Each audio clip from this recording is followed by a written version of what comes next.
저를 태우려고 좁게 옵니다.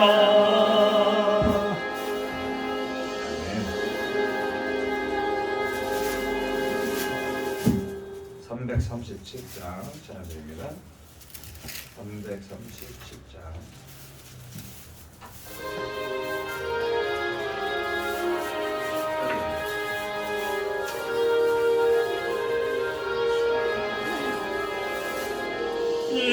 인내하신 구세주여 내 말 들으사 죄인오라 하실 때에 날 부르소서. 주여 주여 내 말 들으사 죄인오라 하실 때에 날 부르소서. 자비하신 보좌 앞에 꿇어 엎드려 자복하고 회개하니 내 돈 주소서. 주여 주여 내 말 들으사 죄인오라 하실 때에 날 부르소서. 주의 공로 의지하여 좁게 가오니 상한 마음을 고치시고 구원하소서. 주여 주여 내 말 들으사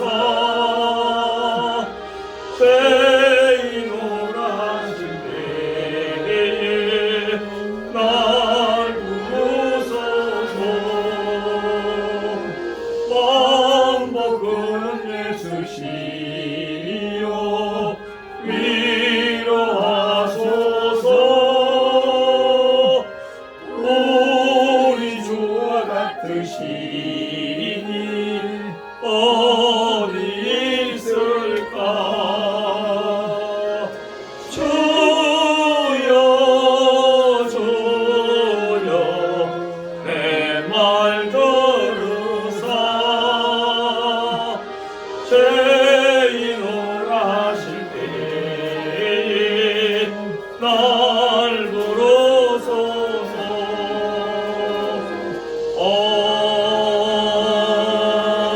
아멘.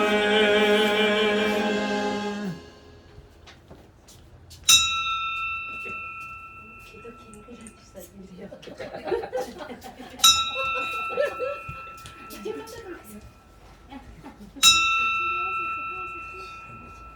다 같이 묵상 기도 드리심으로 주일 오후 예배 하나님께 드립니다.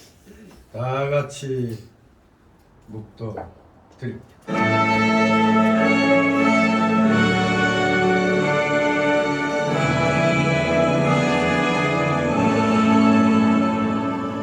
성부 성자와 성령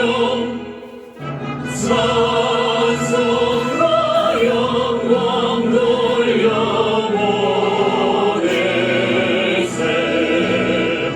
내 떨어지는 까지 오 영원 무궁토록 성삼이 되 영광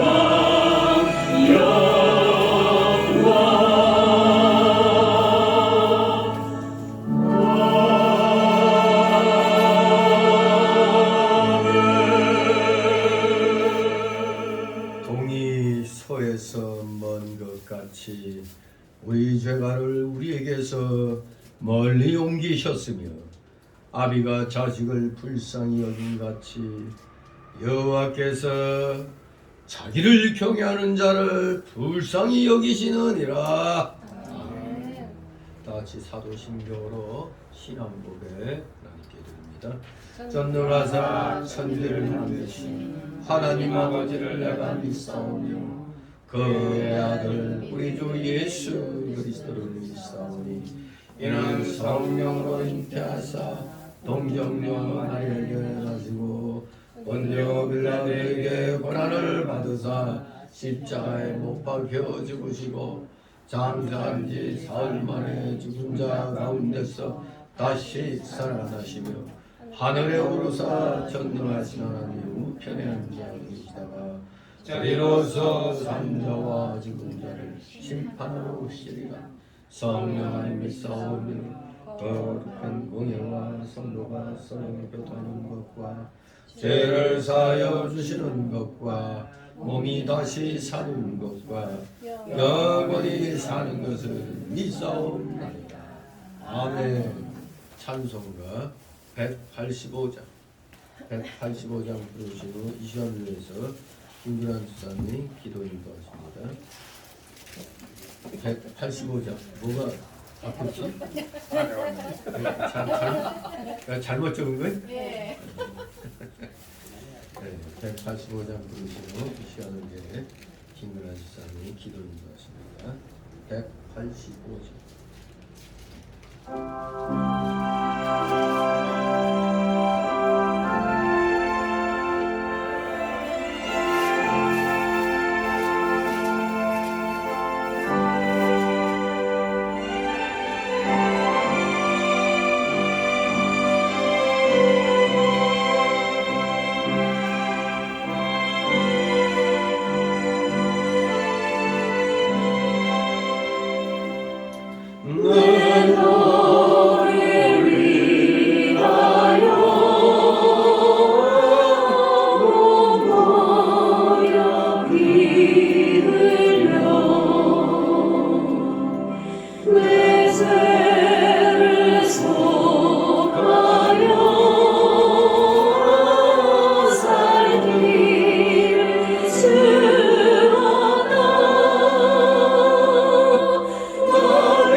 기도합니다.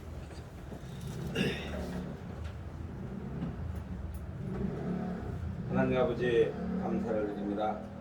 한 주간도 주의 품에 안아주시다가 주의를 맞이하여 사랑하는 성도님 한 자리에 모여 주님께 찬양과 경배를 드리옵나이다. 하나님 아버지 세상 살아가면서 옛사람의 속성에 의하여 알고 짓고 모르고 지은제 주님 회개하오니 용서하여 주시옵소서. 하나님 아버지 손길을 기억하시고 항상 성령 충만한 교회가 되게 하여 주시고 은혜와 사랑이 차고 넘치는 교회 그리고 협력하여 선을 이루는 교회가 되게 하여 주시옵시고 말씀이 역사하는 교회가 되게 하여 주시옵소서. 많은 성도님들 보내주셔서 날로 부흥하는 성교회가 되게 하여 주시옵소서. 하나님 아버지 감사를 드립니다.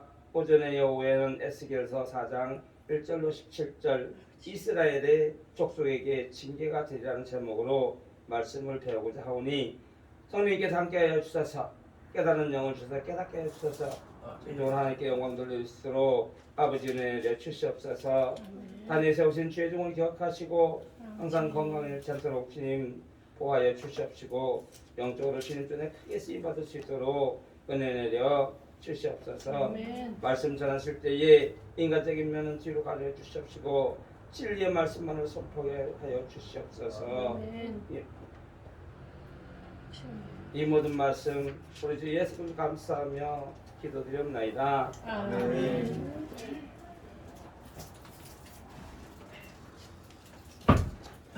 감사드립니다. 이 시간 함께 은혜 나눌 말씀은 구약 성경입니다. 에스겔서 4장 1절에서 17절까지의 말씀 우리 교대로 읽도록 하겠습니다. 에스겔서 4장 1절에서 17절 제가 먼저 읽습니다. 너 인자야 박석을 가져다가 네 앞에 놓고 한 성 얻고 예루살렘을 그 위에 그리고 소리가 되어 문제를 세우고 서둔을 쌓고 신을 치고 공성회를 둘러세우고 또 전철을 가져다가 너와 성읍 사이에 두어 철성을 쌓고 성을 향하여 에워싸는 것처럼 에워싸라. 이것이 이스라엘 족속에게 징조가 되리라. 너는 또 자편으로 이스라엘 족속의 죄악을 당하되 내 눕는 말씀대로 그의 죄악을 감당할지니라. 내가 그들의 범죄한 횟수대로 네게 날수를 정하였나니 곧 391인이라. 너는 이렇게 이스라엘 족속의 죄악을 담당하고 그 수가 참아서 너는 목표로 유다 족속의 죄악을 감당하라. 내가 내게 40일로 정하였으니 이 1년이라. 너는 또 에워싼 예루살렘을 향하여 팔을 벗어매고 예언하라. 내가 줄로 너를 이기니 내가 여서는 나를 맞도록 몸을 이리저리 돌리지 못하리라. 너는 밀과 보리와 콩과 팥과 조와 귀리를 가져다가 한 그릇에 담고 떡을 만들어 네 모로 눕는 날수 곧 391에 먹되 너는 식물을 갈아서 하루 20세기를 세례를 따라하고 물도 흰 6분 1씩 되어서 때를 따라 마시라. 너는 그것을 우리처럼 만들어 먹되 그들의 옆에서 은근 흙을 비워 그것이니라. 여호와께서 또 가라사대 내가 열국으로 쫓아 흩을 이스라엘 자손이 거기서 이와 같이 부정한 떡을 먹으리라 하시기로 내가 그래 오라 주 여호와여 나는 영혼을 버리나니 없나이다. 어려서부터 지금까지 스스로 든 것이나 짐승에게 찢긴 것을 먹지 아니하였고 가증한 고기를 입에 넣지 아니하였나이다. 여호와께서 내게 이르시되 쇠똥으로 인분을 대신하기를 허하노니 너는 그것으로 떡을 구울지니라. 또 내게 이르시되 인자야 내가 예루살렘에서 의뢰하는 양식을 끊으니 백성이 경겁 중에 떡을 나눠먹고 민답 중에 우리를 배워하시라. 다 같이 떡과 물이 결핍하여 피체에 인답하여 하며 그 죄악 중에서 쇠폐하리라. 아멘. 오늘 제목은 이스라엘 족속에게 징조가 되리라는 제목으로 오늘 내용을 살펴보도록 합니다. 앞장에서는 다 이 에스겔이 소명받는 그러한 내용들인데 바로 에스겔은 2차 때 바벨론 침략 2차 때 포로로 끌려갔다고 그랬죠. 여호야긴 왕과 함께 2차 때 포로로 끌려가서 그 포로지에서 하나님이 지금 환상 중에 이렇게 여러 가지 계시의 말씀을 주시는 겁니다. 이제 여기 4장부터 24장까지 보면 유다에 임할 심판을 말씀하고 있습니다. 선민 유다 백성들이 저질렀던 죄악들과 그로 인한 하나님의 맹렬한 심판이 설교와 상징과 비유로 선포되고 있는 겁니다. 자, 이 중에서 이제 유다에 임할 심판의 그 첫 번째 그 내용에 대해서 여러 가지 몇 가지 상징 행위로 지금 설명을 하고 있습니다. 에스겔은 지금 특이한 몸짓과 행동으로 예루살렘에 임할 심판을 이제 상징적으로 표현하고 있는데, 이것은 포로된 백성들의 관심을 집중시켜서 그 의미를 깨우치게 하려 함이고, 이런 특별한 방법이 아니고서는 하나님 말씀에 대한 그들의 관심을 불러일으킬 수가 없었습니다. 정신 차리지 못하고 포로지에 끌려와서도 아직도 왜 이런 일이 일어났는가를 모르고 있는 겁니다. 정말로 이 유다 나라, 어떻게 하나님의 택함 받은 민족의 나라인데도 어찌된 일인지 주변의 나라보다도 더 타락했어요. 이게 어찌된 일입니까? 주변의 우상숭배 나라보다도 더 하나님 보시기에는 아주 인간 말종들이 되어버렸어요. 그래서 이들의 최후는 그야말로 전쟁과 질병, 굶주림으로 심판을 받아 이제 나라 잃은 민족이 되는 겁니다. 지금 이제 이러한 심판에 대한 내용을 징조로 지금 보여주고 있는데, 오늘 이 17절까지의 내용을 세 단락으로 나누어서 살펴봅니다. 첫 번째 단락은 1절에서 3절로 예루살렘이 포위될 것을 보여주시는 여호와 하나님, 한마디로 예루살렘 함락에 대한 예고입니다. 두 번째 단락으로는 4절 8절로 이스라엘 족속과 유다 족속의 죄악을 담당할 것을 명하시는 여호와 하나님, 즉 포로 기간에 대한 예고입니다. 포로 기간의 예고. 그리고 세 번째 단락으로 9절 17절은 포위당한 이스라엘에 대해서 기근을 예고하시는 여호와 하나님, 기근을 예고하시는 여호와 하나님, 이런 내용으로 오늘 1절 17절을 살펴보도록 합니다. 먼저 첫 번째 단락으로 1절 3절 예루살렘이 포위될 것을 보여주시는 여호와 하나님, 저 마침내 예루살렘이 함락될 것을 가르쳐주고 있는 것입니다. 아주 지금 이 1절부터 읽어보면 아주 긴박한 예루살렘의 그 포위 상황이 상징을 통해서 지금 표현되고 있습니다. 시드기야 왕 당시 하나님은 예레미야 선지자를 통해서 바벨론 왕에게 항복하고 그들을 섬길 것을 예레미야 38장 17, 18절에 말씀하셨습니다. 그러나 시드기야는 친애굽파의 의견을 조차 하나님의 경고를 무시하고 바벨론에 항거를 했던 겁니다. 그로 인해 마침내 예루살렘 성읍은 바벨론 군대에 의해서 포위를 당하고 결국에는 함락이 되고 말았던 것입니다. 자, 1절 있습니다. 너 인자야 박석을 가져다가 내 앞에 놓고 한 성 예루살렘을 그 위에 그리고. 아멘. 지금 하나님이 박석에다 그림을 그려가지고 이스라엘이 이제 완전히 포위돼서 망하게 된다, 이걸 그림으로 그려서 알리라는 얘기입니다. 박석을 가져다가, 박석은 흙으로 만든 글을 쓸 수 있는 판을 얘기하는 겁니다. 흙으로 딱딱 이렇게 납작하게 이렇게 만들어서 글 쓰게 만드는 판이 박석입니다. 또는 큰 타일같이 만들어가지고 거기에 글을 쓸 수 있게 한 게 박석입니다. 바로 이 박석 위에다가 예루살렘 성을 그 위에 그리라고 그랬어요. 즉 장차 예루살렘이 포위당하는 상황을 그려가지고 이 그림을 이스라엘 백성에게 보여주라는 겁니다. 너희들 이제 이렇게 포위된다, 비참하게 된다, 이것을 보여주라는 겁니다. 2절 3절 있습니다. 그 성읍을 에워싸되 운제를 세우고 포도를 쌓고 진을 치고 공성태를 불러 세우고 또 전철을 가져다가 너와 성 사이에 두어 철성을 삼고 성을 향하여 에워싸는 것처럼 에워싸라. 이것이 이스라엘 족속에게 징조가 되리라. 아멘. 장차 예루살렘의 원수의 군대가 침입해가지고 예루살렘을 향해서 진을 치고 공격하는 상황을 그림으로 그려가지고 보여준 내용입니다. 여러분도 그 옛날 전쟁 영화 보면은 성을 둘러싸고 이 적이 공격하는 것, 특히 그 안시성 전투 같은 경우 당나라 100만 대군이 에워싸가지고 안시성을 공격할 때 그 상황들이 아마 이 영화 화면으로 아마 많이 봤을 겁니다.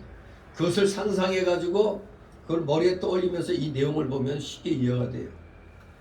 성읍을 포위 공격하는 것은 뭐 옛날에 그 전쟁 방식의 한 그 방법이죠. 고대 전쟁의 한 방식입니다. 이런 병정놀이 같은 행동은 인간의 지혜로서는 무의미하게 보였겠지만 그것이 바로 이 박석판에다 이 그림 그린 게 예루살렘의 함락을 상징적으로 보여준 그러한 예언이었던 겁니다. 이제 이러한 식으로 너희들은 멸망할 것이다 이겁니다.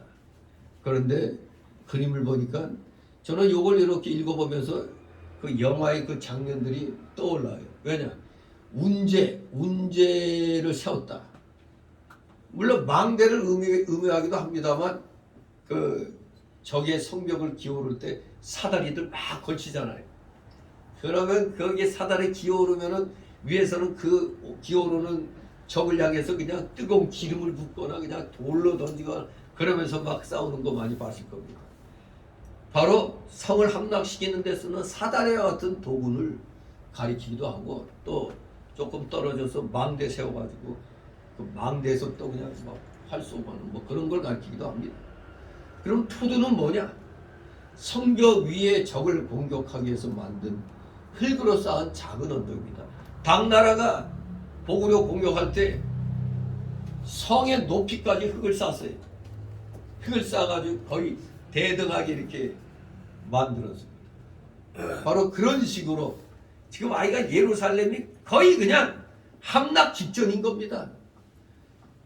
이 성을 공격하는 팀이 원래 좀 어려운 거거든요.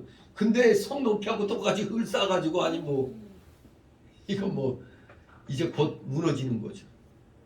거기다가 공성태는 성벽이나 성문을 무너뜨리는 데 사용하는 무기인데 이 커다란 나무 같은 거 뾰족하게 깎아가지고 앞에 뭐 쇠대고 병사들이 와 그냥 마차에 실어가지고 그냥 끌고 가면서 성문을 그냥 꽝꽝 친 거 있잖아요.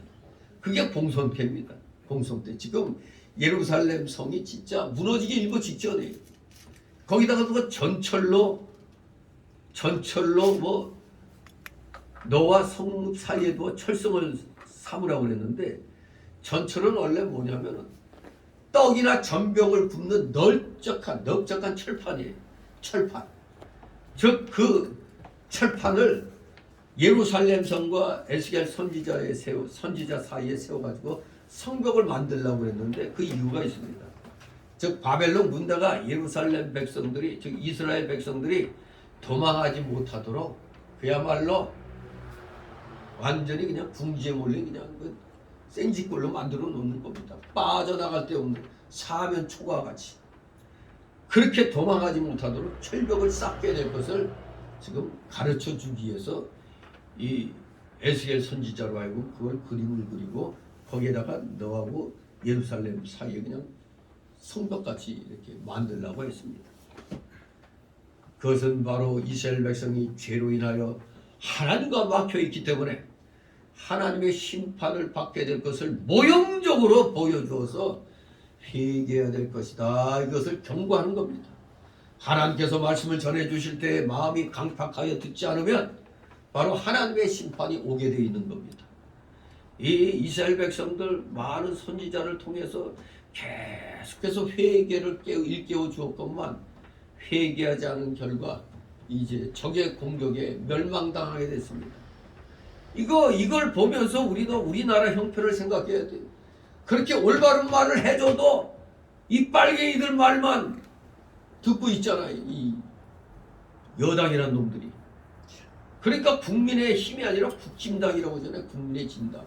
이게 도대체가 더불당은 저거 완전히 저 나라를 망에 처먹게 하는 역적놈들이지만 저것들의 이중대 역할을 이 국힘당이 하고 있단 말이에요. 이게 아니 저놈들은 자기네 편을 들어주는 민노총이나 정교조들을 향해서 얼마나 이 열성들을 냅니까 저 더불당 놈들은.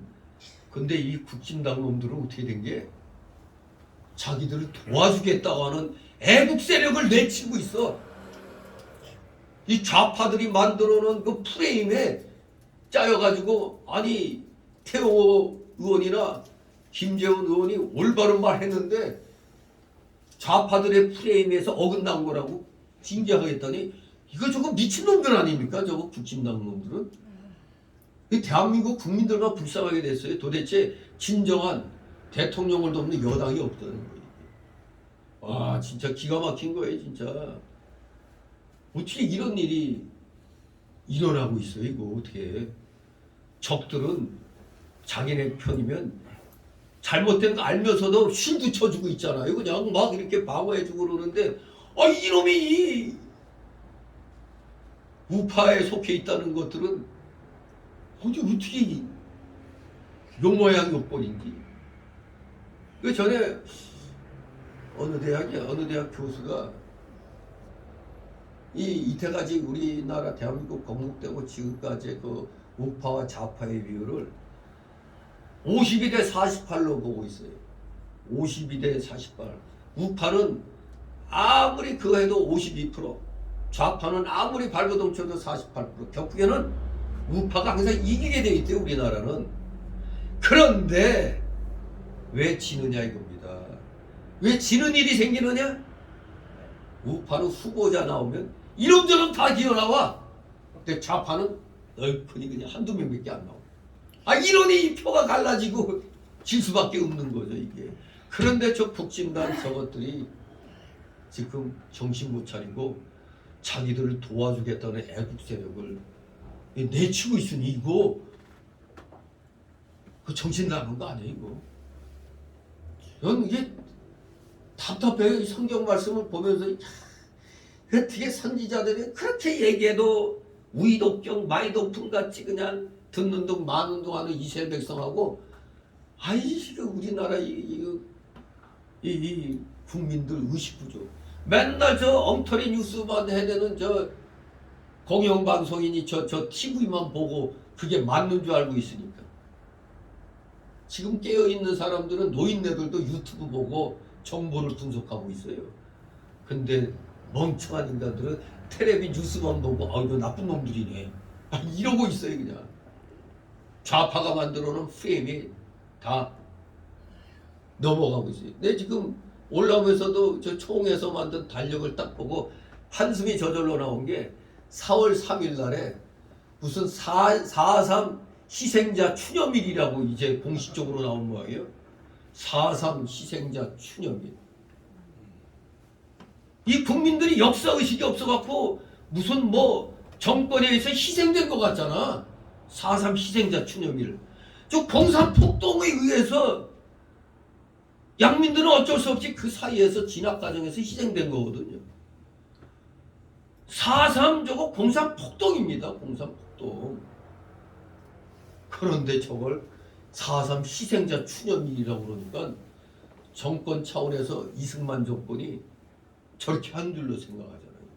아니 소련 KGB 문서에서 그게 공산폭동이라고 나왔는데 그 태영의 언덕 북한에서 그렇게 김일성 지시로 그 일으킨 게 4.3이라는 걸 얘기했더니 잘못된 얘기했다고 징계한다니까.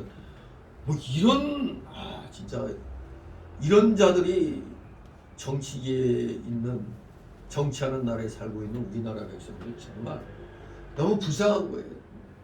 전 답답해 죽겠어요. 이거 어떻게 역사의식이 이렇게 없나. 그냥 목사라는 것들도 도대체 역사 공부를 안 해. 역사 공부 삐딱하게 했는지 그 정광훈 목사도 그렇다고 하대요. 자기도 밥상머리 실패했다고.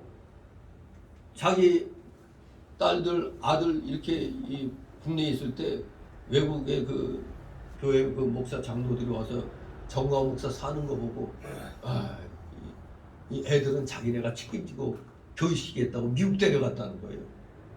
근데 미국에서 이제 교육 마치고 이제 딱 돌아왔는데 설교를 듣는데 딸내미가 한나라고 그러나 봐. 자기 눈을 안 쳐다보더래요. 그래서 왜 그러나 해서 나중에 물어보니까 아니 아빠는 어떻게 순 역사를 이상하게 거꾸로 얘기하고 있냐고. 그래가지고 화들짝 놀라가지고 이제 보니까 역사가 좌파들의 역사관을 배운 거야. 그러니까 아빠는 맨날 강대상에서 엉터리 얘기를 한다는 거야. 야, 이렇게 교육이 이렇게 중요한 겁니다. 밥상머리 교육에 실패했다.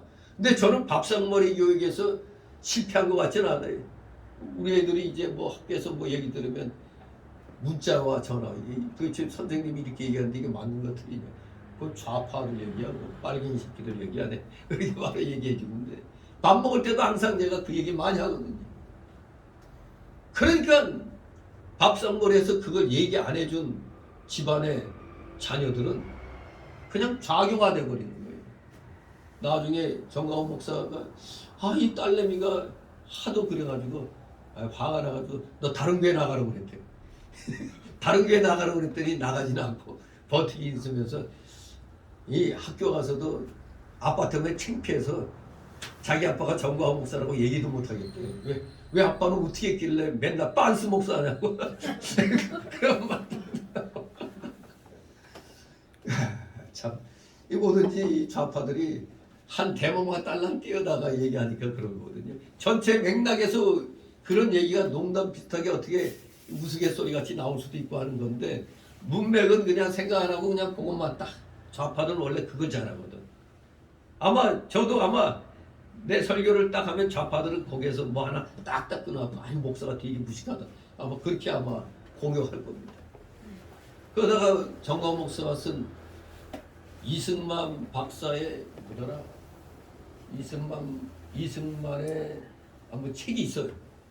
그 책 제목이 아주 훌륭한데 그걸 갖다 이제 딸에게 감수하도록 맡겼는데 그 책을 이제 감수하는 도중에 딸이 바뀐 거예요. 아빠 제가 잘못했다고 몰랐다고 이게 역사가 이렇게 된 걸 몰랐다고. 그래서 그때부터 바르게 돌아온 거예요. 그래서 이 교육이 그래서 굉장히 중요한 겁니다. 아무튼 이 이스라엘 백성들 하는 거 보면은 이 선지자 왕이 무지하게 답답한 거예요. 그냥 그렇게 얘기를 해줘도 회개할 줄 모르고 뭔 헛소리야. 거짓 선지자들이 뭐 포로돼도 2년이면 돌아와. 근데 예레미야는 몇 년이라고? 70년이라고. 기가 막힌 거죠 그냥. 아무튼 이스라엘 백성들의 이 거역하는 모습이 폐역한 모습이 지금 대한민국의 한 40%의 이 폐역한 국민들의 모습인 것 같아요. 아무리 이거 좌파 빨갱이들 그거다 얘기해줘도 돌아서면은 뭐 한다고? 우리가 남이가 이러고 있어. 참 기가 막힙니다. 그러면 방법은 뭐죠? 두들겨 맞고 피 흘리는 수밖에 없는 겁니다. 결국 여기 이스라엘 백성들이 두들겨 쳐맞고 나서야 포로 생활하고 나서야 깨닫는 겁니다. 하나님의 심판이 오는 겁니다. 선지자들의 말을 듣지 않으면 오늘날에는 선지자, 제사자, 왕직 그 세 직분 가운데 선지자 직분이 가장 강력하게 지금 행해져야 될 때인데 선지자 직분을 다 포기해요. 안 해요 다. 이상하게 가장 큰 공로를 이 좌파 정권을 무너뜨린 가장 큰 공로를 세운 광화문 세력에게 대해서는 털끝만큼도 고맙다는 얘기 안 하고 중간에서 눈치 보고 기회주의적으로 노는 목사들은 가서 같이 참여해가지고 대우받고 정광훈 목사 보면은 그 심정이 이해가 돼요. 올바른 소리 하면 돌아오는 거 처음엔 욕밖에 없어요. 그냥 저도 극우란 소리 많이 들었어요. 나보고 극우래. 내가 어제 폭력을 행사했다고. 정광훈 목사가 광화문 집회하면서 폭력 행사한 거 하나도 없어요. 그런데도 좌파 놈들이 극우 프레임을 씌워놓으니까 저 멍충이 같은 주국힘당 저것들은 그대로 움직이고 있는 거예요.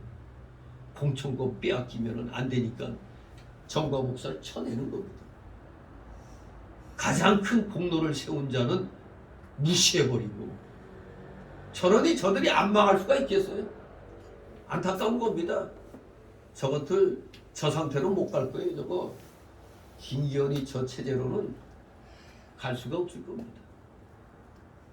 선지자적인 관점에서 이 성경의 모든 그 역사적인 상황과 하나님의 그 감동으로 이 경고를 할 때는 받아들여야 되는 겁니다.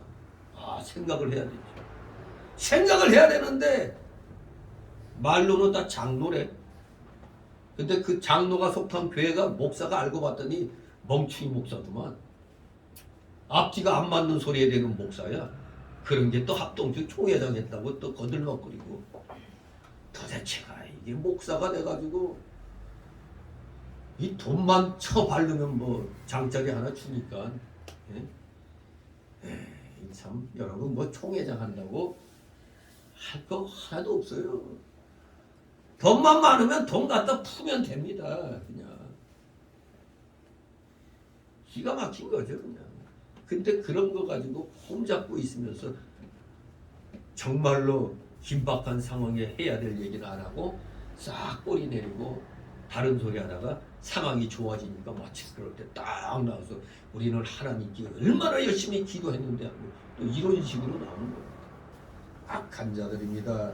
이런 자들 결코 하나님의 심판을 받게 되는 겁니다. 여기 박석에다 그린 그림처럼 마귀 사탄에 의하여 처절하게 무너지게 될 날이 오는 겁니다.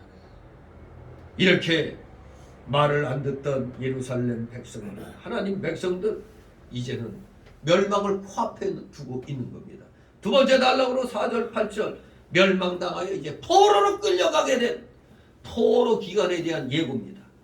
바로 이스라엘 족속과 북이스라엘 족속과 남유다 족속의 죄악을 담당하라 예레미야에게 명령하십니다. 이스라엘 족속과 유다 족속의 죄악을 담당할 것을 명하시는 여호와 하나님. 첫 번째 그 상징의 행위가 박석에다 그림 그리라고 그랬죠. 전쟁 상황, 예루살렘 포위 상황. 두 번째 상징적인 행위는 북이스라엘과 남유다가 받을 고난 기간을 설명해주고 있습니다.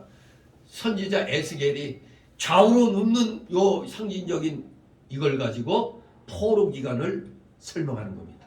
4절 6절 있습니다. 너는 또 좌편으로 이스라엘 족속의 죄를 죄악을 담당하라. 네 눕는 날수대로 그 죄악을 담당할지니라. 내가 그들의 범죄한 횟수대로 네게 날수를 정하였나니 그 390일이니라. 너는 이렇게 이스라엘 족속의 죄악을 담당하고 그 수가 차거든 너는 우편으로 누워 유다 족속의 죄악을 담당하여 내가 네게 40일로 정하였나니 1일이 1년이니라. 아멘. 참 하나님이 에스겔 선지자를 보고 이리 누워라 저리 누워라 말씀하십니다. 좌편으로 누워서는 이스라엘 족속의 죄를 390일간 담당하고 또 우편으로 누워서는 유다 족속의 죄악을 40일간 담당하라고 했습니다. 40일간. 다르죠? 여기 북이스라엘 족속한테는 390일, 남유다 백성에게는 40일. 이것은 바로 에스겔 선지자에게 북이스라엘과 남유다가 당할 환난을 각각 당해보고 나가서 전하라는 겁니다. 하나님이 에스겔에게 좌측으로 390일, 우편으로 40일, 그리고 네가 그것을 느껴보고 전하라는 겁니다. 이 사실 복음의 이 말씀은 체험을 하고 전해야 힘 있는 겁니다. 저부터가 이 성경 말씀을 전할 때 성경 말씀을 읽으면은 이 성경 말씀의 그 상황이 느껴지는 거예요. 느껴지면서 오늘의 현재 상황이 매치가 됩니다. 그러니까 실감나는 겁니다. 성경 말씀이 바로 깨달아지니까. 이 성경 말씀이 깨달아지지 않으면 그렇게 얘기할 수가 없는 거죠. 이게 그냥 눈앞에 나타나 보이는 겁니다. 정말 현실적으로 그러니까 답답한 겁니다. 아, 그러면서 이때 이사야나 예레미야나 에스겔 이런 선지자들이 얼마나 답답했을까. 아니 말을 해도 안 통하니까 그 답답함. 제가 지금 굉장히 답답한 그런 게 있어요. 도대체 이놈의 국민이 얼마나 두들겨 맞으려고 이렇게 정신 못 차리는가. 그저 답답할 뿐입니다. 예. 그렇기 때문에 이 목회자들은 선지자적인 그런 사명감을 가지고 친히 체험하면서 전하도록 애를 써야 돼요. 일도 안 해보면서 일이 힘든지 어려운지 모르잖아요. 그저 부모 잘 만나갖고 고등학교 졸업해서 그냥 뭐 신학대 가가지고 또 부모가 돈 있어서 그냥 외국 유학 가가지고 학위 받아갖고 와가지고 도대체 세상에서 돈 한 푼 버는 게 얼마나 힘든가, 그게 얼마나 피눈물 나는 돈이 되는가, 그 체험도 안 한 사람들 굉장히 많습니다. 사업 망해갖고 피 튀기는 꼴 당하면은 그게 얼마나 고통이 있는가 그걸 몰라요. 그러면서 무슨 상담을 해줘요? 상담할 수 있겠어요? 그 뭐 마음을 알아야 상담하지. 참으로 이 체험 신학이 그래서 또 굉장히 이 지식적으로 성경 지식으로 안 이것을 직접적으로 또 체험하면서 이 느끼는 거 이게 차원이 달라요. 체험한다는 거. 그래야 더 힘이 있는 겁니다. 여기에 에스겔 보고 좌편 우편 골고루 지금 누워보라고 그랬는데 좌편은 소극적인 편이고 일도 많이 하지 않는 편입니다. 그러므로 좌편의 신앙은 진리를 양보하고 믿는 일도 제대로 안 하는 자를 가리키는 겁니다. 마치 오늘날 현실 속에서 좌익 우익 그러죠. 좌파 우파. 어느 놈이 좋은 놈 어느 놈이 나쁜 놈이에요. 우편이 좋은 놈 좌편이 나쁜 놈이잖아요. 근데 실질적으로도 저 좌편 좌파들 좌익 원래 좌익이에요. 좌익 무슨 좌파야. 그거는 부드럽게 말한 거지 사실 빨갱이에요. 좌익. 하나님을 대적하는 자 아닙니까? 말로는 평등하게 살자고 해놓고 있는 사람 거 다 뺏어가지고 나눠주는 척하면서 지들 배불리고 있잖아요. 나쁜 놈들입니다 한마디로. 그래서 이 신앙적으로도 왼편은 신학을 양보하고 진리를 양보하고 믿는 일도 제대로 안 하는 자들. 대신 우편은 힘 있는 편이요 적극적으로 일하는 편이 우편입니다. 그래서 나라들도 우익이 정권을 잡으면 경제가 발전해요. 근데 좌익이 정권을 잡으면 나라는 아장나요. 이게 사기빨만 커져요. 금융적으로. 실질적으로 이 공장도 세워지고 발전해야 되는데 좌익이 정권 잡으면 무너져요. 무너져. 5년 동안 다 무너졌잖아요. 사기만 치고 뭐 태양광 어쩌고저쩌고 하면서 참 기가 막히죠. 비싸게 몇 배나 비싸게 그 태양광 발전 사놓고 발전 그 전기 사놓고 싼 걸로 그냥 공급을 하고 있어요. 아무튼 이 비싼 거 아무짝에 필요 없는 겁니다. 그 바람에 한전이 그냥 탈원전 어쩌고저쩌고 하는 바람에 26조인가 빚을 안게 됐잖아요. 그 빚이 그대로 우리 국민들에게 그대로 돌아오는 겁니다. 한전이 그래 버리니까 가스공사까지도 한전에다 연료 대주고 돈을 못 받아. 미수금만 9조인가 몇 조인가 그래요. 그러니 뭐 국민들 덩어리만 터지는 겁니다. 이게 이 기가 막히죠. 그러니까 좌익이 정권 잡으면 나라 망하는 거고 우익이 정권 잡으면 나라가 발전해요. 지금 윤 대통령이 되고 나서 우리 국방 그 엄청난 몇십 조 그냥 무기 팔아가지고 그냥 엄청나게 지금 돈을 긁어놨는데 워낙 쓰레기 같은 놈들이 나라 망쳐놔가지고 설거지하는데 지금 벅찬 겁니다. 이미 국민들의 삶은 피폐해질대로 피폐해져 있어요. 아주 어렵습니다. 아무튼 분명한 건 우편은 성경대로도 힘 있는 편이고 적극적으로 일하는 편이에요. 국민들 편이라 이겁니다. 국민들 삶을 실질적으로 윤택하게 해주는 게 우편이라 이겁니다. 그렇기 때문에 신앙적으로도 오른편 신앙은 믿는 일도 힘있게 하고 적극적으로 하는 편을 가리키는 겁니다. 북이스라엘은 하나님을 섬기면서도 성경을 어기고 나가는 족속입니다. 성경 말씀을 믿는다고 해놓고 그거하고는 다르게 나가는 족속들. 남유다는 북이스라엘보다는 그러니까 남유다가 철저히 잘 믿었다는 게 아니라 그래도 북이스라엘보다는 성경대로 하나님을 섬기는 족속이 남유다예요. 그래도 북이스라엘보다는 좀 나은 거예요. 그래서 130년을 좀 더 이렇게 숨을 쉴 수가 있었던 거죠.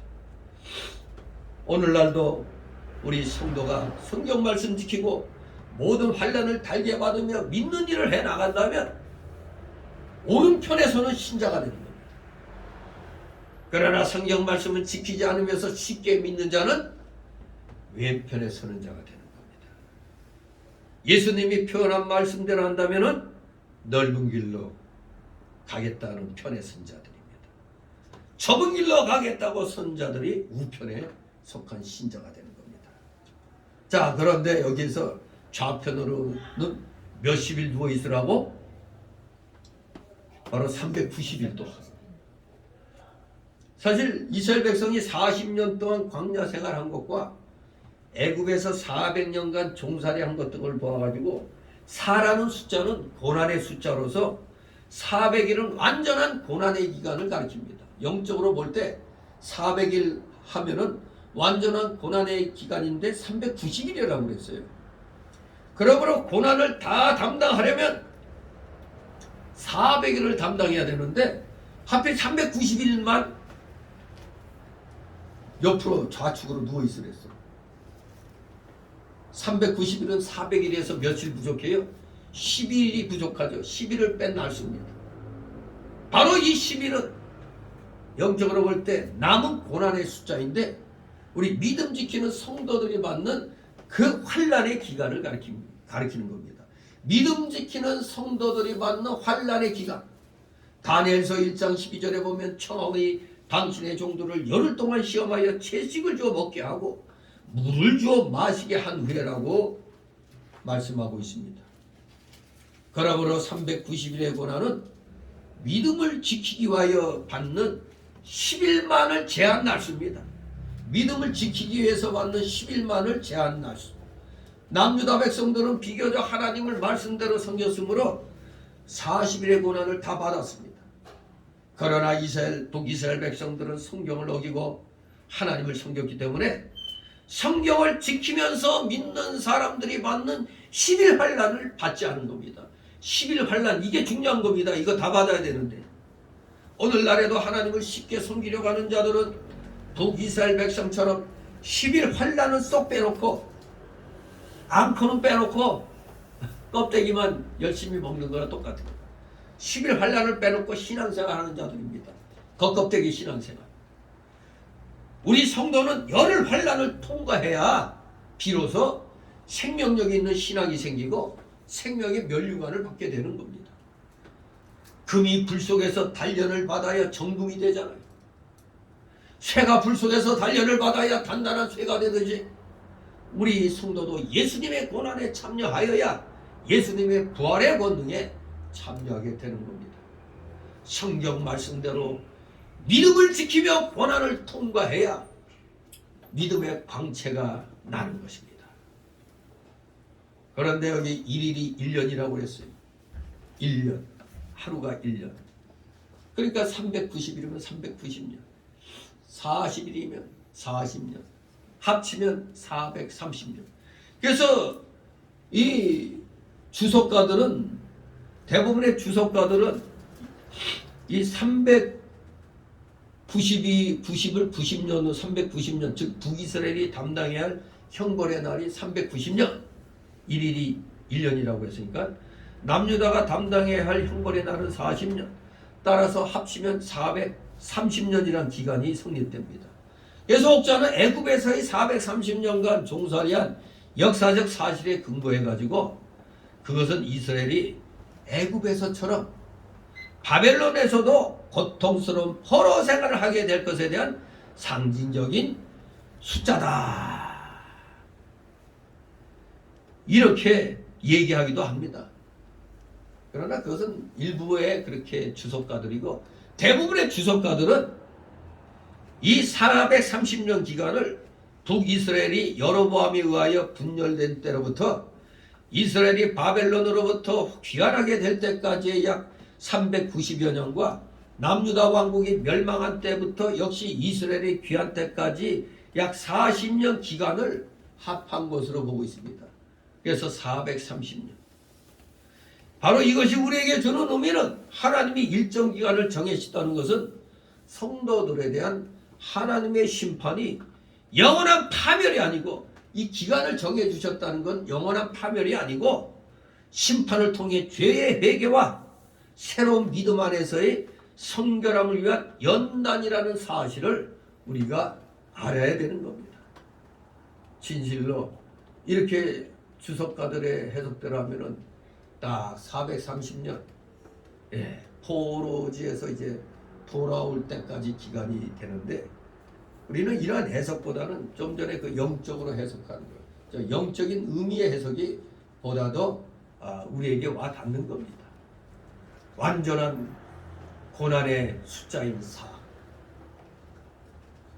40일, 400일에서 10일이 빠진 390일, 진정한 10일, 그 10이라는 고난의 숫자, 진정한 성도들은 요 40일을 견뎌내요. 대부분 성도들은, 대부분 교인들은 이 10일 환란을 당하기 전에 꼬꾸라지는 겁니다. 진정한 성도는 이 연단의 진정한 신앙으로 인한 연단, 이 10일, 이것을 받아야 생명이 되는 겁니다. 그래야 예수님의 고난에 동참하게 되는 겁니다. 물론 베드로후서 3장 8절에 보면 사랑하는 자들아, 주께는 하루가 1000년 같고 1000년이 하루 같은 이 한 가지 잊지 말라고 그랬어요. 그래서 이 1일이 1년이라는 것은 우리가 영적으로 볼 때 하루 받는 고난이 마치 1년 받는 고난과 같이 길어 보이고, 그만큼 그 고난을 받기가 어렵다는 겁니다. 우리 성도가 진정 생명력이 있는 신앙인이 되려면 10일의 그 진정한 고난을 겪어야 되는데, 이 좌측에 있는 북이스라엘 백성들은 적당히 믿으니까 그런 진정한 환난을 받을 수가 없죠. 그러나 남유다에게는 그래도 하나님이 은혜를 베풀어 주셔서 10일간의 그것을 갖다 받게 해 주시는 겁니다. 그게 하나님의 진정한 긍휼을 맛볼 수가 있는 겁니다. 7절 8절 있습니다. 너는 또 에워싼 예루살렘을 향하여 팔을 벗어매고 예언하라. 내가 줄로 너를 동이니 네가 에워싸는 날이 맞도록 몸을 이리저리 돌리지 못하리라. 아멘. 자, 예루살렘 성을 향해서 팔을 벗어매고 예언하라고 그랬어요. 우리가 적극적으로 뭔가 일어날 때 어떻게 팔섬에 걷어붙이잖아요. 팔섬에 걷어붙이고 허리띠 졸라매잖아요. 적극적으로 하나님의 일을 하라는 겁니다. 예레미야, 이 에스겔 선지자 보고, 우리도 마찬가지로 믿는 일에 있어서는 적극적으로 앞장서서 해 나가야 되는 겁니다. 적극적으로. 네. 제가 이번에 노회가 이제 분주가 일어나서 새로운 노회를 만들어 나갈 때 대부분의 그 진경 노회장들은 다 회유돼 가지고 남아 있게 됐죠. 그러나 저는 끝까지, 처음부터 끝까지 신설로에 중에. 왜? 변화가 없으니까. 변화가 되기를 바랬지만 변화가 하나도 안 되니까 신설로에로 마음을 굳히고 그대로 나는 나갔던 겁니다. 그렇다고 무슨 쓸데없는 말 하지도 않고 그냥 조용히 그냥 그 길을 간 거예요. 그래서 이제 본격적으로 그거를 정리하려다 보니까 굉장히 내가 많은 어려움이 있었어요. 금전적으로도 여러 가지로 돌려줄 건 돌려줘야 되기 때문에 그래야지 마무리를 하지. 그래서 굉장히 어려운 가운데 제가 이 신설로회 쪽을 택해서 갔으니 나중에 이제 그런 내용을 알고 그 목사들이 굉장히 이제 나를 갖다 이렇게 높이 보죠. 야, 누구는 눈치 보고 사와사와 해가지고 그러는데 나는 그렇게 힘든 걸 양보하면서 포기하면서까지 이렇게 신설로회 쪽으로 이렇게 해줬습니다. 그러니 그 법로회 시작하여 임원 선출 때까지 설립로회 드릴 때 또 총회 임원들하고 또 나는 또 여기 신설로회를 대표한 원년 노회장으로서 그래가지고 뭐 설립 예배 때 여러 가지 행사 또 대우를 받았죠. 한편으로는 그래 나름대로 나도 이 의리를 지키려고 진리를 더 바르게 해보자는 옆편에 서려고 많은 걸 포기하고 희생했으니까 이 정도는 뭐 받아도 되겠지 그런 생각으로 또 그냥 하라고 하는 대로 했습니다. 뭐 아무튼 나중에 보니까 뭐 굉장히 그 여기저기서 저한테 좀 나쁘끄럽게 뭐 나에 대한 찬사를 많이 하는데 아무튼 그냥 무슨 뭐 목회자가 목회자들한테 존경받는 거 그냥 되는 게 아니에요. 그만큼 나도 눈에 보이지 않는 그런 희생이 있었거든요. 기득권을 다 포기하고 그런 희생이 있었기 때문에 그나마 새로운 노회에서 노회 어른으로 지금 이제 존경받고 그 위치를 가진 겁니다. 그냥 되는 게 없어요. 희생 없이 되는 건 없는 겁니다.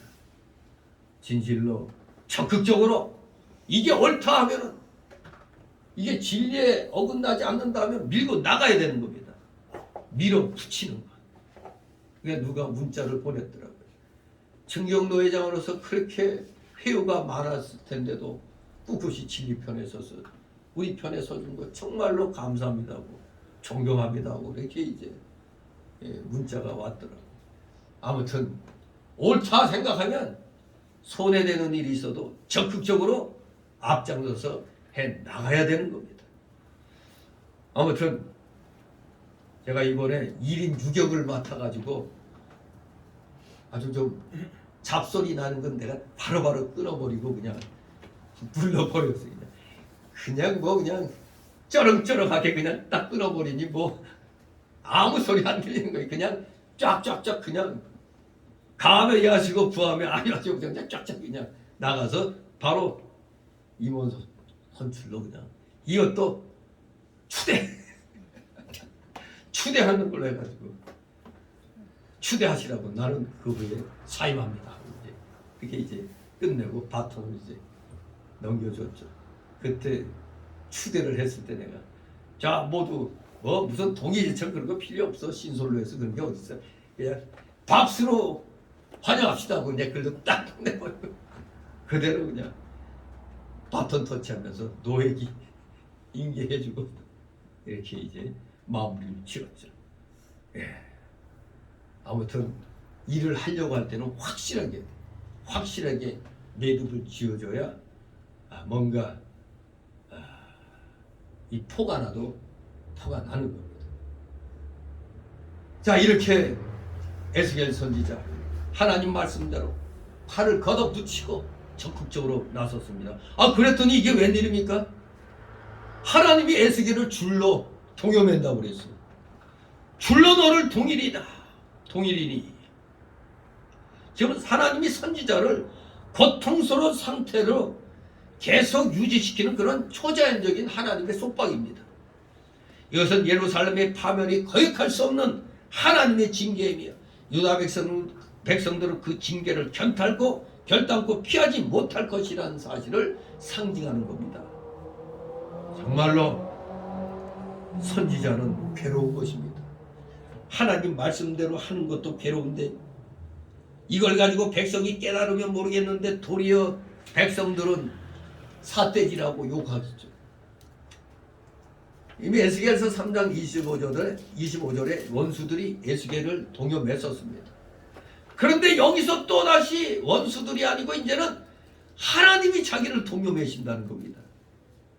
이것은 하나님께서 에스겔을 연단시키기 위하여 고난을 채울토록 메워주신 하나님이 매게 하신 멍입니다. 하나님께서 지어주신 십자가를 잘 지고 가야 합니다.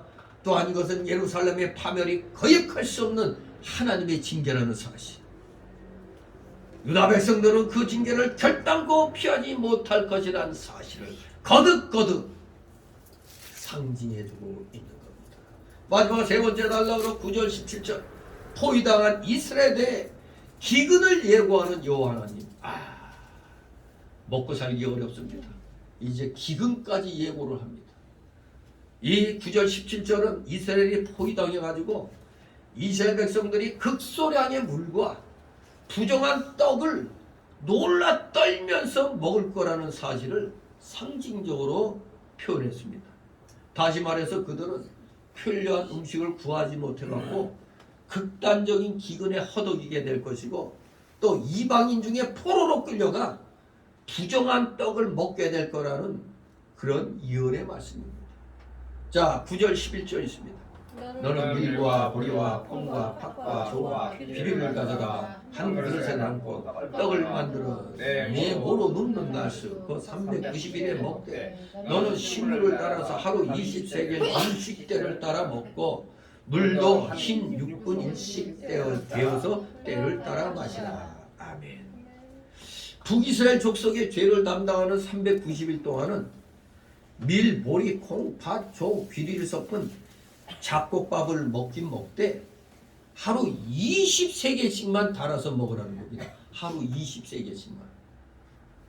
또 물도 하루 흰 6분의 1씩만 데워가지고 먹으라고 했습니다.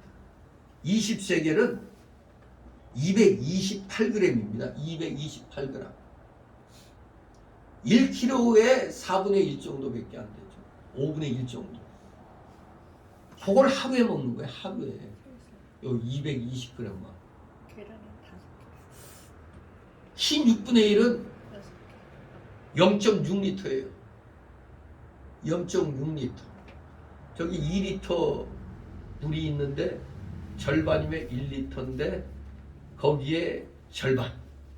그 정도 해당하는 걸 하루에 그것만 마시라는 겁니다. 엄청나게 부족한 거죠. 뭐 오늘날 또 농담 삼아 이 중에도 하나님께서 생각해 주셔갖고 온갖 영양소가 섞인 잡곡을 먹으라고 그랬네. 이렇게 또 건강식을 먹으라고 했네. 이렇게 또 이렇게 먹으면 당뇨는 안 걸리겠네. 아무튼 물도 그렇고 식량도 그렇고 아주 적은 분량입니다. 온갖 잡곡을 섞어 먹으면서도 마음대로 못 먹고 물까지도 넉넉히 못 마시는 겁니다. 이것은 북이스라엘의 하나님의 말씀과 은혜의 기갈이 올 것을 가리키는 말입니다. 북이스라엘 백성이 성경을 어기고 하나님을 섬기지 않았기 때문에 말씀의 기근이 왔고 순전한 진리의 젖을 먹지 못하고 그것도 섞어 먹게 되고 은혜면도 감소된 겁니다. 물도 조금밖에 못 먹어요. 2분의 1에 2분의 1. 그 정도밖에. 정말로 성경의 그 역사 은혜를 많이 받아야 되는데 제대로 말씀대로 안 믿으니 모든 면에서 감소가 되는 겁니다. 오늘도 마찬가지입니다. 하나님 말씀을 양보하고 믿는 사람은 영적인 기근이 오고 잡된 것들을 섞어 먹게 되고 그나마 조금밖에 먹지 못하고 은혜의 역사도 감소하게 되어 있습니다. 오늘날도 마찬가지입니다. 그래서 속화된 교회에서 하나님 말씀을 배우는 것은 잡곡을 먹는 것과 같습니다. 세상주의, 육체주의로 나가는 교회는 성경의 본뜻을 변경해가지고 성경 말씀 그대로 전하는 게 아니라 인간의 이성에 맞춰서 기분 좋게 가르치기 때문에 그들은 설교 시간에 말씀의 참뜻보다는 그저 세상에 그 일어난 일들, 그 세상에 일어난 일이 왜 일어났는가, 이게 영적으로 보고 영적으로 이것을 해석해야 되는데 그런 해석은 없고 그냥 자기 사상에 따라서 그것만 얘기하는 겁니다. 정치, 경제, 철학, 과학, 사회운동, 세상 축복, 그저 귀에 즐거운 말만 그렇게 듣는 겁니다. 어떤 때는 좋은 책이 있으면 그 좋은 책에 대한 내용이 소개가 되고, 영화가 있으면 좋은 영화 내용, 그냥 그 영화 내용을 한 편 보면 교인들이야 돈 안 내고 영화 한 편 얘기 듣고 내 돈 안 들이고 책 한 권 내용 읽어보고 하는 그런 이점이라면 이점이 있겠으나, 예배 시간에 하나님 말씀 올바른 교리를 들어야지 그런 세상 것은 밖에 나가서도 충분히 보고 듣고 하는 겁니다. 그런데 그런 일상적인 것까지도 교회에서 다 듣고 있으니까 교리 공부가 안 되고 신앙이 자라지 않습니다. 말씀의 지식이 자라야 신앙이 자라지. 정말로 저울로 달아 먹는 것처럼 그저 조금씩밖에 못 먹습니다. 근데 말세의 환난 때에도 하나님 말씀을 듣지 못하는 때가 온다고 그랬어요. 아모스 8장 11절에 주 여호와께서 가라사대 보라 날이 이를지라 내가 기근을 땅에 보내리니 양식이 없어 주림이 아니며 물이 없어 가람이 아니요 여호와의 말씀을 듣지 못한 기갈이라. 여호와의 말씀을 듣지 못한 기갈이라. 지금이 그런 시대입니다. 아모스가 오전 예배 때 아모스가 구약 때 선지자의 아버지라 불릴 정도라고 그랬죠. 근데 야고보 기자가 마치 신약 시대의 아모스와 같다고 그런 말도 듣는다고 그랬죠. 얼마나 철저하게 이 잘못된 세상의 흐름에 대해서 경고를 했으면은 그런 선지자의 아버지라는 말까지 들었겠어요. 정말로 어떻게 보면 지금 정광훈 목사가 사방에서 공격당하는 그 모습을 보면은 제가 참 안쓰럽더라고요. 야, 저 양반의 그 본뜻을 이해하지 못하고 그냥 마치 자기 사리사욕을 챙기는 사람처럼 저렇게 공격을 해대고 있으니, 언론은 언론대로 또 우파 편이었던 국힘당은 또 국힘당대로, 기독교 내 저 소강석이 같은 저 기회주의자들은 또 연락에 공격하고, 아 진짜 또 광화문에 함께 나와서 애국운동 하다가 삐딱해져가지고 너만 하냐 나도 한다고 그냥 그런 자들이 또 공격해대고, 아 참 그걸 보면 우파는 분열로 망하고 좌파는 부패로 망한다더니, 우파는 지금 막 분열되고 있고 좌파는 지금 더 넣어 봉투당? 난 더 달라 봉투당 같아. 더 달라 봉투당, 더 넣어 봉투당. 아이고, 더 만지당.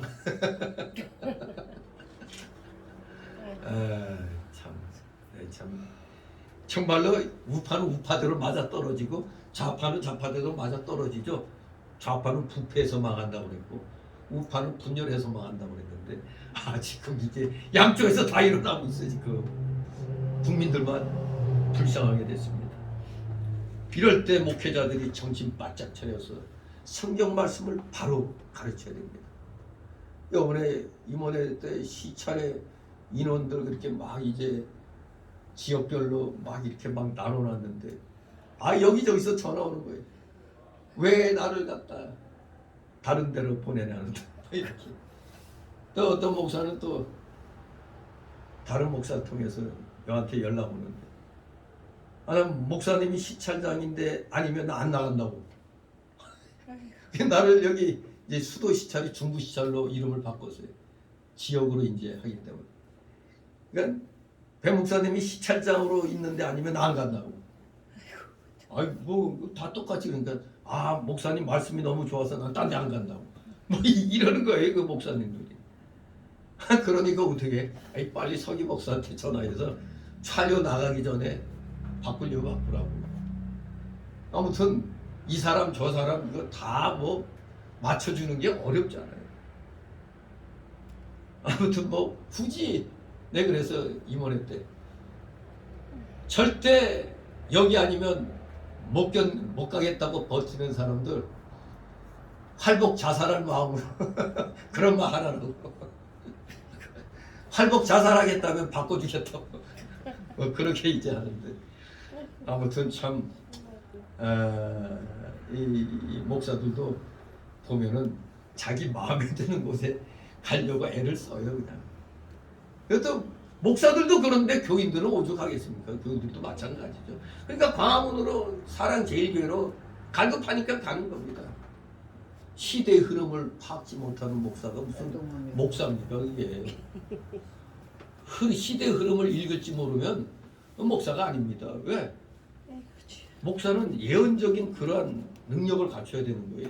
시대 상황을 파악할 줄 알아야 돼요. 그거 파악 못하는 목사는 목사가 아닙니다. 그거. 거짓 목사, 가짜 목사인 겁니다. 지금은 여호와의 말씀을 듣지 못한 기갈의 시대입니다. 홍수가 났을 때 물 많죠? 여러분 홍수 나면 물 많죠? 근데 왜 정작 마실 물은 지금 똑같아요 지금. 홍수 같은 말씀이 많은데 정작 교인들이 영양가 있게 먹을 말씀이 적다는 이거 기가 막힌 겁니다. 이거 어떻게 합니까 이게? 네, 안타까운 일입니다. 12절 13절 있습니다. 너는 그것을 보리떡처럼 만들어 먹되 그들의 목전에서 인분 불을 피워 구울지니 여호와께서 또 가라사대 내가 열국으로 쫓아 흩을 이스라엘 자손이 거기서 이와 같이 부정한 떡을 먹으리라 하시기로. 아멘. 네, 참 하나님 섬기는 백성들이 참 비참해졌죠. 아니 참 혼합된 작곡으로 먹는 것도 정말 어떻게 보면 처량한데 그걸로 간신히 떡을 만들었더니 어디에다 구워 먹으라고? 인분을 연료로 하는 불에 구워 먹으래. 인분이 뭐예요? 사람 똥이죠 사람 똥. 아이고 아니 사람 똥도 말려가지고 연료로 쓸 수 있나 보지? 우리 보통 소똥이나 말똥 이런 것을 갖다 말려가지고 연료로 쓰는데 인분을 가지고 인분이 제일 좋은 데가 있죠. 배추나 어디 뭐 이런데 뿌리면은 호박 같은 데 뿌리면 그거 진짜 맛보지 못한 맛을 알아요. 제가 전에 사당동 그 제일교회 있을 때 직접 저 신촌 수양관에 가서 안 목사님하고 이제 그 인분을 이제 호박에다 주는데 안 목사님이 푸면 나는 아이 좀 푸면 제대로 잘 묻지 손잡이에 듬뿍 똥이 묻힌 거가지고 야 그거 그냥 잡고 똥을 잡고 그냥 가서 그냥 뿌렸어요. 그런데 그 인분으로 자란 그 호박이 어디에서 호박을 사 먹어도 그 맛이 안 나더라고요. 아 진짜 그 호박의 맛 그 진짜 맛보려면은 직접 내가 인분으로 해서 키워야 돼. 그러면 그 아주 기묘한 맛을 느낄 수가 있어요. 그런데 하나님 백성들은 그것은 굉장히 아주 비참하고 아주 추잡한 그런 거가 되는 겁니다. 사람의 똥은 더러운 것이고 부정한 것으로 취급하고 있었으니까.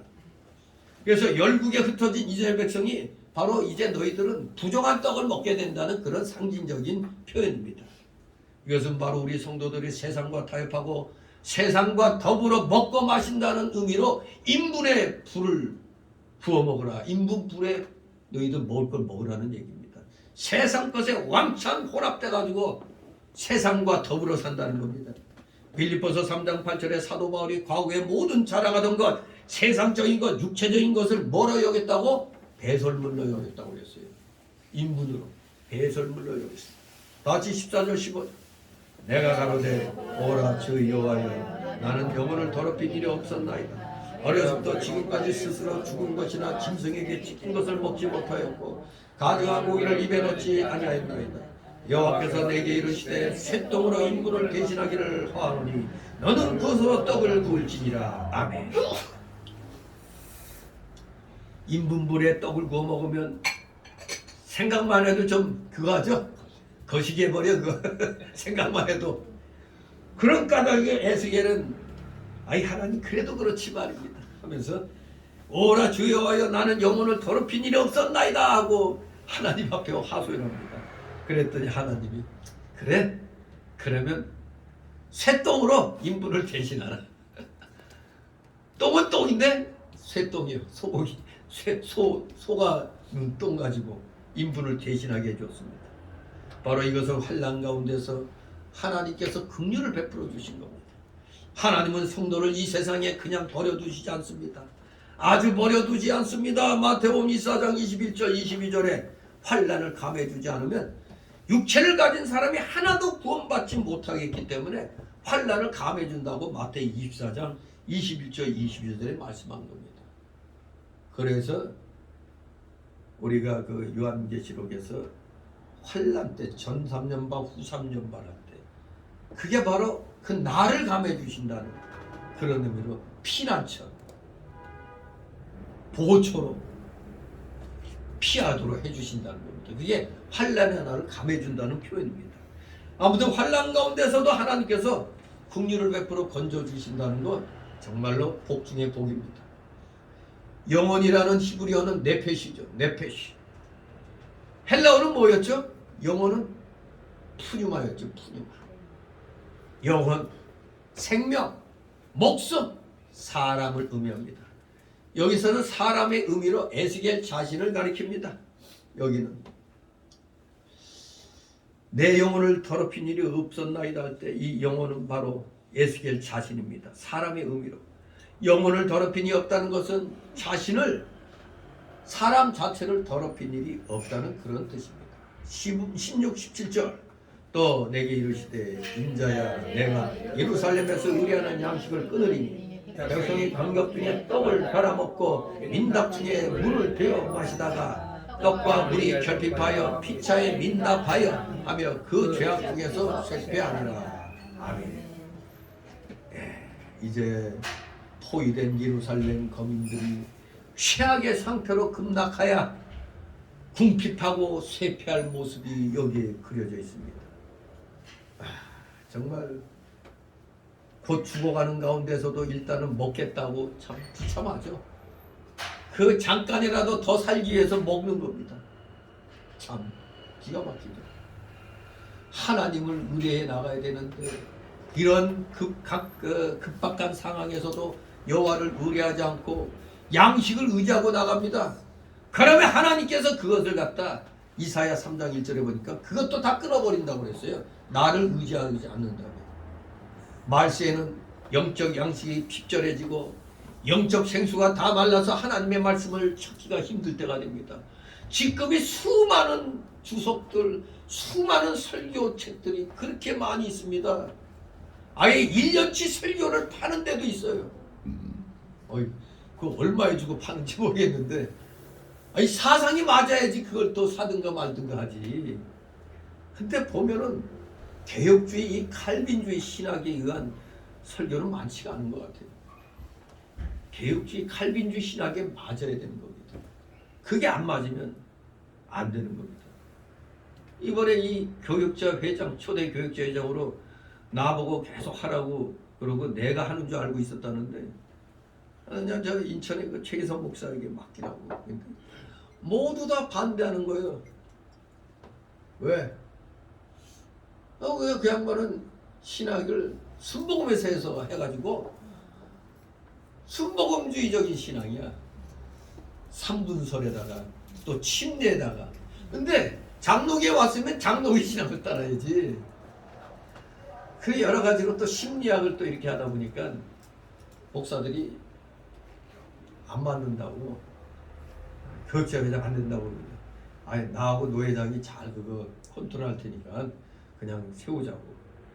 그래도 이번에 노회할 때 교회 미국에 가 있으면서 교회까지 이렇게 해줬는데 그 정도 개국봉신 대우는 해줘야지. 개국봉신 대우를 해주라고 내.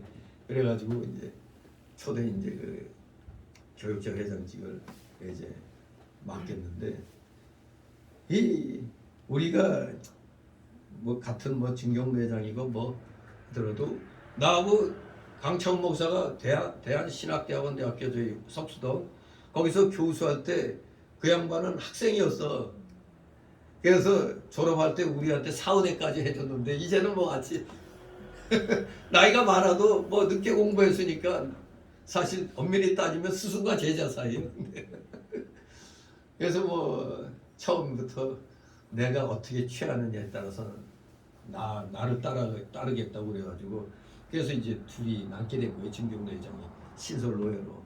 아 그러니 처음부터 나한테 그렇게 자기 마음을 비춰주고 그렇게 했기 때문에 또 대우를 해줘야지. 맡기자. 그래서 간신히 이제 모두 불평불만하는데 안 된다고 하는데도 나하고 노 회장이 책임지고 뭐 할 테니까 교육자회 그러면 2달에 한 번 매달 한 번 아니고 2달에 한 번, 3달에 한 번꼴로 하면 되지 않냐고. 그럼 1년 지나가니까 뭐 아무튼 이렇게 이제 달래가지고 했습니다만 이제 목사라고 해도 이 말씀에 이 뭔가 같이 이렇게 그냥 은혜가 같이 받아줘야 되는데 너는 너 나는 나 이런 식으로 나오면 안 되거든요. 뭐 제가 이번에 그냥 뭐 그 설립 예배 그 개회 예배 때부터 폐회 예배 때까지 이제 쭉 이렇게 했는데 뭐 하여간에 뭐 나한테 인사하는 사람 내 듣기 좋으라고 하는 건지 몰라도 오늘 너무나 좋았다고 그러는 거예요 그냥. 그러면서 나보고 내가 멋있어요? 아니 설립 예배 때도 이 부총회장이 이 노 회장님 나오세요 해서 내가 뚝뚝 걸어 나갔는데 강단에서 이 노 회장님 그랬더니 멋있죠 그래. 한도 웃었는데 아무튼 중요한 거는 말씀이 올바르게 선포돼야 되는데 이 교리적인 말씀이 적어요. 다 도덕윤리적인 얘기들입니다. 도덕윤리. 그러니 교회가 속화될 수밖에 없죠. 세속화. 인본주의는 나가게 됩니다. 성경은 그저 세상운동에 이용하고 사회주의에 인용하기 때문에 신령한 양식을 찾기 힘든 세상이 지금. 거기다가 도덕윤리, 도덕윤리. 자칫 세상 거 얘기하면 자기가 불경건한 사람 취급당할까봐 세상에 이런 얘기 안 합니다. 잘못하면 공격받는다. 이 선지자적인 직분이 있는데 그걸 두려워하는 겁니다. 선지자가 뭡니까? 뭐가 잘못된 거 있으면 그대로 지적하고 고치게 해야 되는 거 아닙니까? 깨닫게 해야 되는데 그 일을 안 해요. 그러니 신령한 양식은 없어지는 겁니다. 그래서 때가 되면 비로소 모든 사람들이 놀라고 고통당하고 쇠폐해질 것이 되는 겁니다. 안타까운 현실이 점점 다가오는 겁니다. 결론적으로 오늘 말씀 자기 분수 모르고 하나님의 사랑에 그 하나님 사랑의 경종을 무시하며 언약을 배반한 자의 최후는 다 오늘 이 본문의 내용같이 비참해질 것입니다. 그러므로 우리가 여기서 받는 교훈은 3가지로 첫째, 이들은 이 징벌을 통해 하나님의 공의를 발견하게 된다는 겁니다. 좀 얻어맞기 전에 발견하면 되잖아요. 꼭 얻어맞아서야 이걸 깨닫게 되는 겁니다. 우리 한국 민족 또 이러다 한 방 두들겨 맞고 이제 비로소 누가 진짜구나 이걸 깨닫게 되는 겁니다. 안타까운 일이죠. 징벌을 통해 하나님의 공의를 발견한다는 겁니다. 2번째 주시는 교훈은 하나님께서 주의 백성들에게 이런 고난을 주시며 징계를 내리시는 까닭은 그들을 사랑하시며 그들이 하나님의 참 아들이기 때문입니다. 사랑하시기 때문에. 그러니까 역설적인 거죠. 우리가 잘못하면 그냥 놔두지 않죠. 우리가 자녀가 잘못한 길, 안 된 길 가면 때려서라도 고쳐야 되는 거 아니에요. 망하는 길로 가는데 어떻게 자기 자녀를 그냥 둬요. 바로 하나님이 그런 마음으로 징계를 내리시는 겁니다. 우리가 하나님의 참 아들이니까. 3번째 주시는 교훈은 예전에 주셨던 풍성한 은혜를 뒤돌아보아서 자신들이 범죄하심을 자각케 하기 위해서 이러한 징계를 가하신다는 겁니다. 하나님의 징계는 사랑의 경종입니다. 이것을 무시하면 이런 비참한 상황들을 우리가 당하게 되는 거니까 철저하게 자신을 살피면서 하나님 앞에 매맞기 전에 우리 회개하고 바른 길 가는 여러분 되시기를 주님의 이름으로 축원합니다. 기도합니다. 거룩하신 하나님 아버지, 은혜를 감사드립니다. 사랑하시는 자녀들, 어떻게든지 말씀대로 살기를 소망합니다.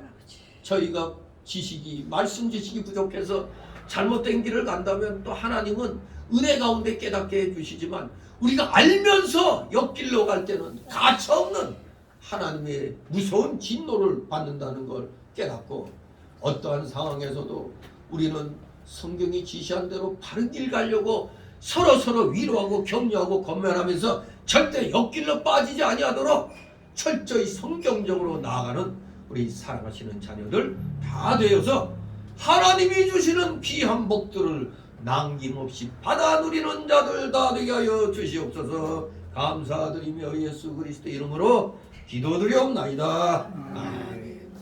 다 같이 찬송가 334장 334.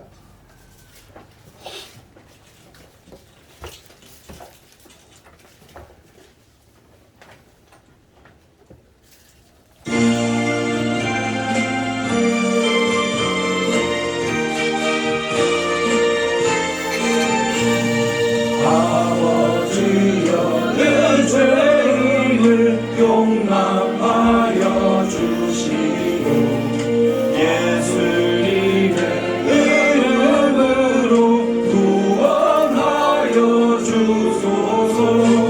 아버지를 떠나산 지 벌써 오래되었고 거만에게 혼한 몸이 이제 돌아옵니다. 손에 와도 못될 일을 행동하게 여기고 겸손하게 엎드려서 용서하신 핑계와 은혜 감당 못하오며 내게 아닌 영혼과 나의 약한 욕심까지 밤에 돌리옵니다. 나의 죄를 사하시려 주님 죽으셨으니 그 공로를 회개하여 주만 의지합니다. 아버지여 용납하사 나를 품어주시고 주의 사랑 품 아래서 길에 살게 하소서.